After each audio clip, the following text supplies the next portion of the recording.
The Voice, Vianney en larmes, bouleversé par l'histoire déchirante de Morgane. L'émission de TF1 est l'occasion pour les différents coachs de rencontrer les futures stars de demain. Ce sont parfois de vrais coups de cœur qui ont lieu sur scène. Samedi 5 mars dernier, Vianney n'a pas pu cacher ses larmes suite à la prestation de Morgane. Le chanteur n'a pas pu parler tant sa voix semblait paralysée par l'émotion. The Voice, une chanson qui a un vrai sens pour Morgane. The Voice, c'est en décidant d'interpréter la chanson corps de la chanteuse Ise que Morgane s'est présentée face au juré, dos à elle. Une chanson qui parle du physique et de la manière dont on le perçoit. Dans une société où la différence physique peut rapidement devenir un réel handicap. Le regard des gens, j'en ai que faire, qui sont-ils pour me juger? Chante Ise dans un hymne à l'acceptation de soi.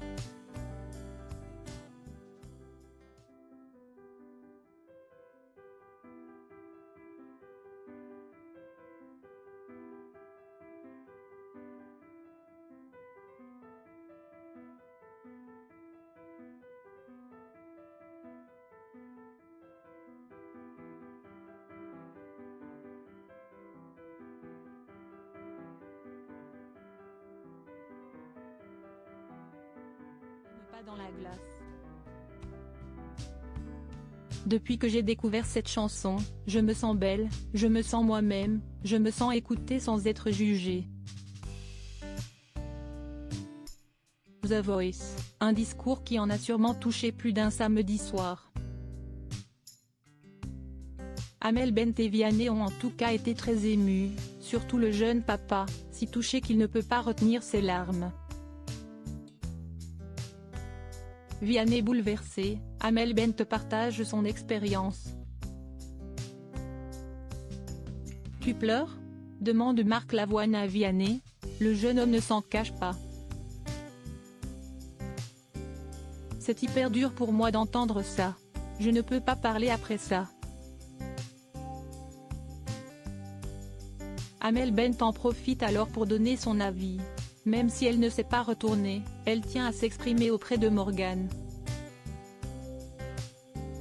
Amel Bent a en effet été victime de critiques grossophobes et, elle aussi, a eu du mal à accepter son corps. Je me retourne, je te vois, je me dis que tu n'as évidemment pas dû choisir cette chanson par hasard. Elle doit dire beaucoup pour toi. Une chanteuse comme Ise et plein d'autres, elles font du bien. C'est des chansons qui font du bien parce qu'elles nous aident à nous sentir acceptés, comme celle qui s'est fait connaître grâce à Nouvelle Star. À l'époque, elle était plus enrobée et les critiques sur son physique au début de sa carrière étaient malheureusement monnaie courante. Je ne me suis pas retournée pour des raisons de sensibilité. J'aime énormément cette chanson.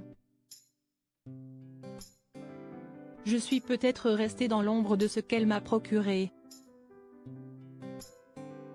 Il y a quelques années, j'étais aussi très malheureuse par rapport à mon physique. Je sais ce que tu traverses. Chanter, monter sur scène, c'est déjà se mettre à nu.